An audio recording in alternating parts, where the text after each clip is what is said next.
John, the fight between the White House and House Democrats has been heating up and really boiling over the last hour. Some House Democrats are attempting to block the tax cut legislation the president worked out with Republican leaders. The House Democrats passing a resolution saying they will not vote on the proposed tax package as it currently stands. Democratic Congressman Brad Sherman is a member of the House Financial Services Committee, and he joins us now. So, Congressman, are you part of this group that does not want to see this tax package as it stands on the House floor? The group is overwhelming. There was a voice vote. There was not one audible dissenting voice. However, you can't overstate what the resolution calls for. It calls for us taking a look at this program and making it better. What would make it better, Congressman? Our viewers definitely are interested in this, and not all of them are happy with the compromise as it stands. So, in your mind, what would make it better?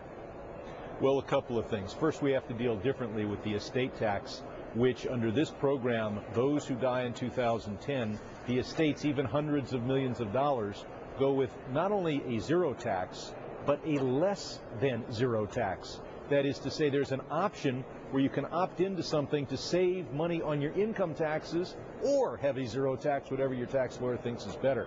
What we want is perhaps to take the whole estate tax provisions out of this bill, or alternatively apply the deal for 2011 and 2012 to 2010 as well.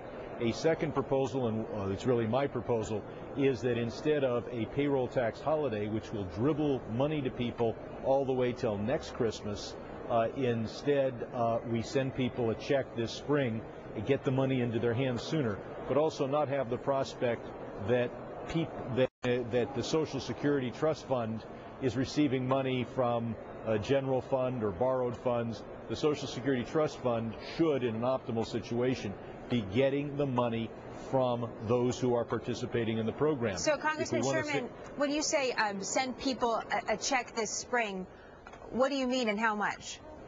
Well, the amount that the Republicans have agreed to is $120 billion, and the way to do it is take a look at what people paid into Social Security in 2010 and send them a check that would be just a slightly less than a third of whatever you paid in 2010. Send a check out as quickly as possible.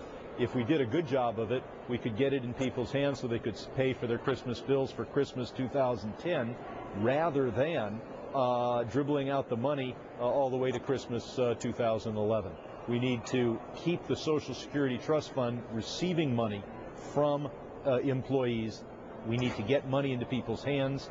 The Republicans have agreed to $120 million going to all those, well, going to everybody, but based only on wages to about $106,000.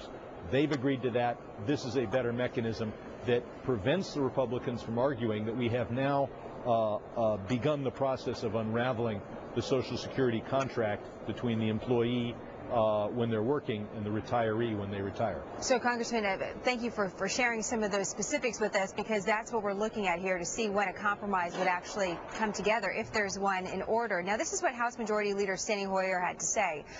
He said that the Democrats have no choice but to accept the tax package negotiated by the president. The president's spokesperson from the White House today said that the White House is confident that the major components of the tax framework that we fought for will remain in the final package brought to the floor and ultimately passed by Congress. So those are two comments, one coming from Majority Leader, your Majority Leader, and one coming from the President. What's your thoughts?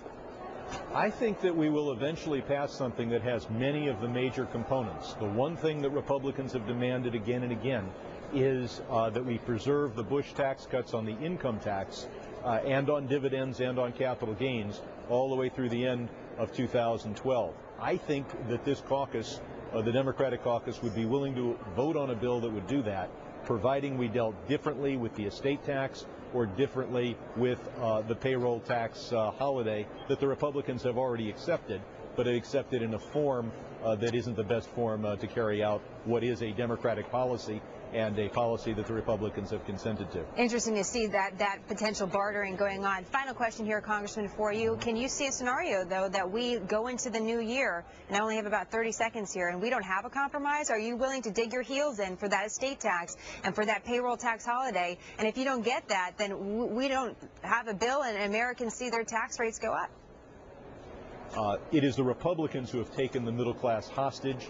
I hate to put this, I agree with the president where we should be willing to pay some ransom, but we should not pay the full ransom that the Republicans are demanding.